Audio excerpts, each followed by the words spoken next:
Welcome, welcome. Sugar Kiss. Sugar Kiss chunks from Publix. Try it. You won't regret it. Thank me later. It's insane. It's like crack. But a couple of videos I wanted to go ahead and record. They've been on my mind. Look at this. Isn't this heaven? Absolute heaven. But there's a couple of videos I wanted to record. The first one is kind of like my personal journey. And like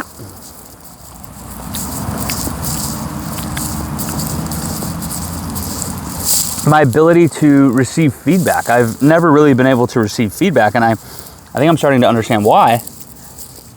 Which is, I thought I was the words that you were saying to me.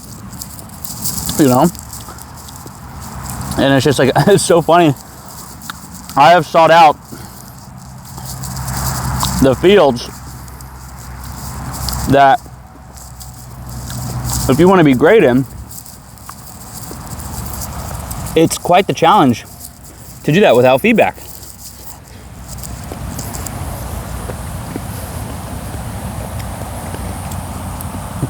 So what a situation I kind of put myself in there, huh?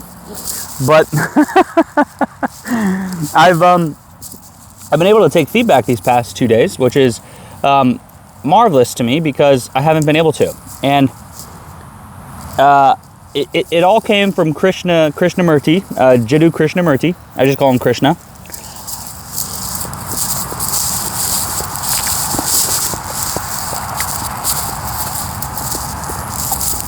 Guys, I mean, is this not heaven? Like, look, insane. And he said, observe the observer. And that didn't make a whole lot of sense to me a couple of years ago. I actually came across Krishna a couple of years ago, and I couldn't digest him. He wasn't palatable at the time.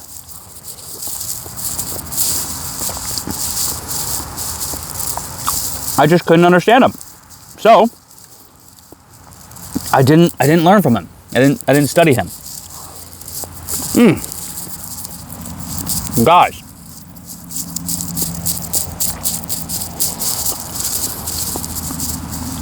Sugar Kiss chunks are insane. Anyways, I studied David Diane Fisher, Peter Crone. Fell in love with the personality of Osho. Never really understood what he was saying. I just liked how polarizing he was. But really clamped down on Peter Crone. And that's kind of who's become my mentor and who I've studied and learned from. But he was freeing, but he wasn't teaching me how to free myself, if that makes sense. So I was getting the results I wanted, but I didn't know how. And that was quite infuriating to me. So I don't know why Krishna, my best friend Phil, in typical Phil fashion, introduced something to me that completely, again, changed the trajectory of my life. And he introduced me to this book. Well, it started with a tweet. I think it was about David Bohm. And then it later went down in the feed because it was a Twitter feed. And I'm just going through it. And came across this book called The End of Time by Jiddu Krishnamurti and David Bohm. So I start consuming it, and I found out it was just a bunch of talks transcribed. So I was like, let me just look up the talks, and they have the talks on YouTube. If you look them up, I think it's I don't know if it's on his channel or not, but it's very easy to find on YouTube. And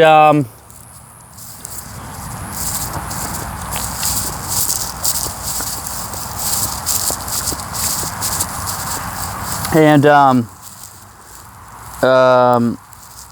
was like, okay, let me just watch the films. So I think there's like 15 hours of the clean one, and then I think there's like 20 or 30 hours of the more raw one.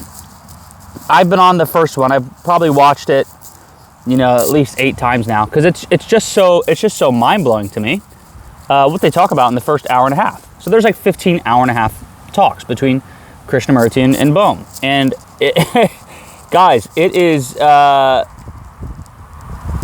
most mind-blowing shit I've ever heard in my life.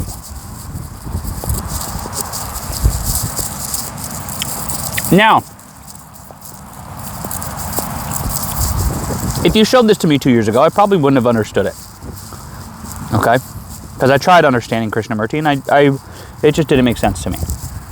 Now, Krishnamurti makes a lot of sense to me. So much sense to me that I kind of can't get enough of it. And it's kind of blowing my mind, because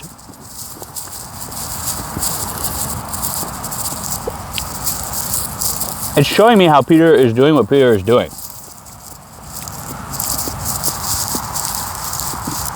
And basically, using Phil's law of byproduct thinking, I gotta add Christian Jack into that, because Phil made me aware of it. Christian allowed me to name it. I gotta make it like Phil Christian, Phil Jack. Phil Jack's law of byproduct thinking, which is this conversation, because in sales, if you're just looking to close them, the probability of you closing them is based off of something. It's based off the metric that you're aiming for. But if you always aim for something higher than the initial metric, the probability of meeting your metric goes up. So in sales, what that is probability of success inside the program. That's how you increase your closing rate. And I was like, what? How can we apply that to enlightenment? To take off a lot of the pressure. And it's time. As far as I'm aware right now.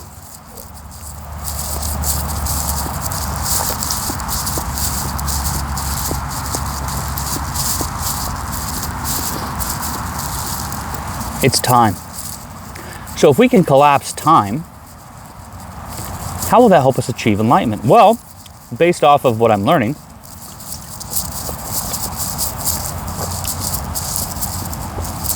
the self that you think you are, that is in the way of your already enlightened self, that's making you believe that you're not enlightened, can only exist in time. So if I can collapse the past and the future, all that will be left is now, the present. And I actually just had a conversation with my roommate about this. And this is actually why this is so important. Is because it's now, for the first time, allowing me to take feedback. And you say, how, Paul? That's a good question. Well, it's helped me realize 2 statements from Krishnamurti. The observer is the observed, and observe the observer. Okay? And what these mean, to me, is the observer is the observed. So, what you are seeing in others is just you. It's just you. Because as long as you have a vision, an image of yourself. Oh wow, ants got on this fast. I might suck up an ant while I'm... Nope, just ants all around it, not inside of it. Good deal. Excuse me. Making a bit of a mess. So good though. Wow, that was so delicious. So, the thing is this. The observer is the observed. So what I am seeing in others is just me. Because as long as there is an image of me, I will look at it, through it, and from it, at others. So am I really seeing others? I don't know. I don't think so. What do you think? Put your thoughts below. And then, Krishnamurti, and then this changed my whole idea of enlightenment. Krishnamurti was saying, observe the observer. And I was like, the observer is the observed, observe the observer. And now, that's what allowed me to take feedback, was I stopped trying to fix myself. I stopped having this desire of getting somewhere, where I don't have, oh my God, I feel this anxiety, let me solve it, let me cure it. It's like, is that what the mystics call neurotic? Is that what Krishna jokes about when he has the joke in hell? And he's like, they're so conditioned to their suffering that they complain about how hot it is in hell, rather than questioning why they're in hell in the first place, which is so hilarious. That is fucking hilarious by Krishna. So I just started observing the observer. So I would get on. I just got let go from my offer, actually, my sales offer. I've never had this happen before, and it would make me spin out, and it would make me crash out, and I'm sure I would go watch a ton of porn and jack off all day and play a bunch of video games, eat a bunch of junk, and those wouldn't even be the worst things. The worst things would be the stories that I was telling myself, right? Those were just actions that I would do out of the effect, right? The story was the cause. Oh, my best friend Keish just hit me up. I will call you shortly, my friend. I'm looking forward to speaking with you. But I just got let go, and I'm surprisingly so unaffected. And it blows my mind because I have, I don't think I grew up with bipolar, but I've had a couple of girls that I've talked to who have all repeated this same feedback, and even girls that I haven't talked to romantically. They're like, wow, you are one of a kind. It's usually most positive stuff. And then someone will think, do you think you're bipolar? Do you think you have? And I'm like, you know what? I'm actually open to that now. I wasn't as open to it before, but I don't think I am bipolar. I'm not bipolar. That's not who I am.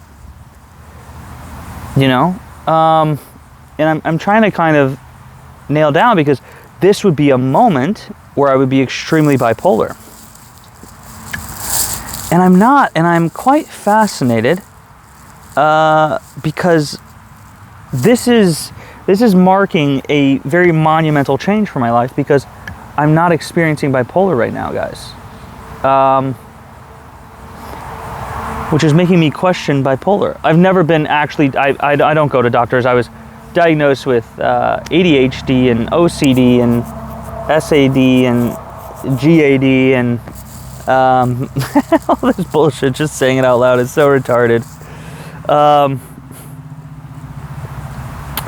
Anxiety and depression and all this stuff, right? All this crap. Paranoia, PTSD, all this dumb stuff. All this silly stuff. Nonsense. Absolute nonsense. The world we fucking live in is so nonsensical. And I'm so glad I decided to stop medicating. And again, this is not medical advice. And I can understand how some people will get triggered by that, but I don't think medication is ever the answer. I was just okay with whatever would happen. I was okay with the ups and the downs. To be honest, I wasn't okay with the ups and downs. I was just more not okay with medication. I was actually talking to a girl who is bipolar as well, and we're friends. We're inside the same sales community, and she's hilarious, and I love her. Yeah. Excuse me. And she has bipolar, and she could tell I had bipolar. She says the swings are no more, and I just I don't know. I feel like I just kind of cured my own undiagnosed bipolar through mysticism, or whatever you would call it. It's taken me quite some time, And I don't know if I cured it, but in terms of seeing progress, 100%. 100%, guys. And this is what it's all about to me. So I was just observing the observer. So they were telling me that they were letting me, and I noticed the tenseness. I noticed the need to resist. I noticed the need to change their perception and story and what was going to go down. And it's just like, why? Now I'm asking myself why. In the moment I didn't ask myself why, but now it's making a lot of sense. But in the moment I was just like, oh, I'm getting tense. Oh, I'm tightening up. Oh, I'm sucking in my stomach. My shoulders are getting tight, and ooh, I might cry. I'm getting emotional. Oh wow, and I just observed it, and it was miraculous because I was able to communicate with him after. I've had moments where I've literally spent my whole life avoiding situations like that because I know that I'll cry. I know that I'll be in such a state of resistance, and that will crush me, because then you'll see a piece of me that I don't want you to see. You'll see me how I don't want you to see me, and that is death to me. That is death to the image that I only want you to see, the only image that I want you to see. And now I'm so amazed. I'm like, guys, it's not a problem. It's okay. New managers got hired, and it wasn't an ideal situation. I came on. They said I was going to get 8 calls a day in the U.S. I got a couple calls a day, not in the U.S. They said show rate was 70%. My show rate for the first couple of weeks was 20%. So it's okay. I know the story. I know what happened. But even let's say what I think that they think happened. Oh, hello, bee. Oh, that bee's right on me. Oh, he didn't sting me. I got a little scared and I jolted back, and I was like, let me not freak out. And he just landed on my leg and flew away. I freaked out internally. I just didn't freak out externally, and he didn't sting me. Okay. But yeah, and I just kept noticing while they were saying these words, and now that I'm realizing it's like it's like they were just saying words. Look at how their words had this reaction on me because of the image that I have of myself. And I just find that so fascinating. Wow, their words were literally killing me. They were killing me. I'd rather face physical death than that again as the old Paul. You know, that Paul that experienced it wasn't the old Paul. That's the current Paul. But the old Paul would not have been able to do that because, and this is why I've been such a slave. You know, to everyone's words, and because I'm a slave to my own. And now I'm just observing the observer. Right? So the observer is the observed. So what I'm seeing in others is just me. Well, let me just observe the observer now, right? And I was like, guys, it's not a problem. They're like, yeah, man, I'm like, guys, you don't have to apologize. You don't owe me anything. They're like, we'll get you on a new offer. I'm like, guys, don't worry about it. You know, especially if you're only doing that because I'm being like, it's okay. You don't owe me anything. I'm going to be okay. I've been looking for an offer for a couple of weeks now. I didn't tell them this, but I just joined a new program. They're going to put me on a new offer, and I'm going to be okay. And I never thought I'd be able to come back from this. I always used to avoid moments like that. And what blows me away is that I was able to hit 20 grand. I was able to hit 30, 40 grand in a month. Not taking feedback, avoiding feedback, staying away from feedback. I mean, I would do anything and everything. I wouldn't connect my calls so that people could review them. I would delete recordings. I would not show up to team meetings if they were reviewing calls. I would purposely do all this stuff, and I was just driving myself out of this prison that I was living in, and I was able to achieve, remarkable heights for myself in the sales space with what I was dealing with. But it was so imprisoning. It was so, I was so entrapped by my own fear that, and I was living in that loop. And it's kind of like the person, like this story is like, I'm not good enough. So I go do all these things that I think once I achieve them will make me good enough, but I'm doing it from a place of good enough. And that's the trap. That's the illusion, is that it's the place I'm doing it from. And now, let's see how these next 6 to 12 months go. I'm sure I'll hit 40K a month, consistently, with a tenth of the exertion.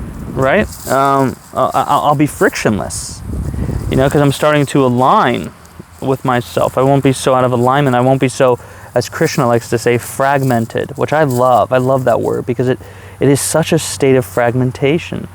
You are so all over the place, like a frag. Like you just blown up, and 90% of you is here, and then another, 90%. That's not how that works, but it's not how that math works, but is in the future, and then in the past, and you're everywhere but here. And we're just spending so much time and effort and energy being everywhere but where we are, and it's so exhausting.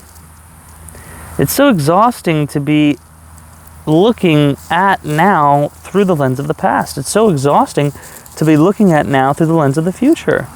And this is what anxiety and depression is, and it's so amazing. I'm so glad I decided not to go through the pharmaceutical path. And it's not even like I had a choice. I just felt so treated like a lab rat that it made me grow into such disdain and distaste for the pharmaceutical industry. And it's just like everything I've ever been through, I'm now realizing brought me to this moment, to this camera, to the message, to the words that I am relaying and conveying to you.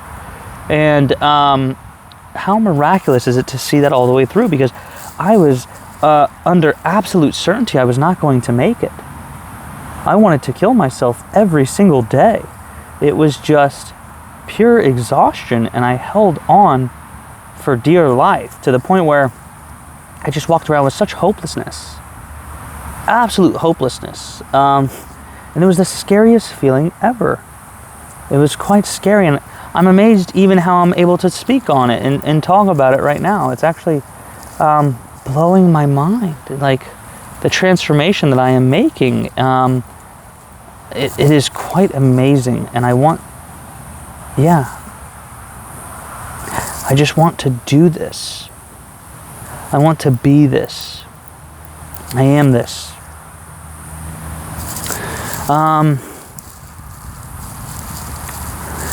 So I was able to start taking feedback because I realized that I was not the image that I thought I was, that the feedback that they were giving me was going against. I was so absolutely convinced, and now there's so much space inside me, and this has also changed my definition of enlightenment. Before 48 hours ago, I thought enlightenment was disassociation, where I was just numb. Anything could happen. A shark could bite off my leg and I wouldn't react. An ex could come back into my life and I wouldn't feel anything. All of these things I was just trying to numb myself to. It was almost, I don't know if it's sociopathic or psychopathic, but I was manufacturing that inside of myself, and I've been aware of it, but that was the only answer I knew, so I just kept going down that route at the cost of my own mental health.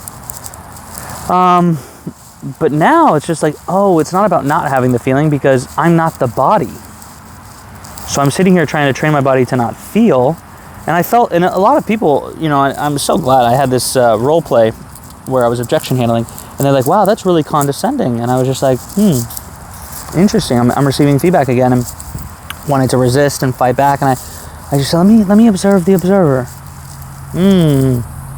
What a joy it is to observe the observer. It is just the most beautiful thing you will ever do. It is just so amazing to now see these situations where you thought you can never face them, and you're facing them, you're going through them, and it's almost like, is that processing emotions?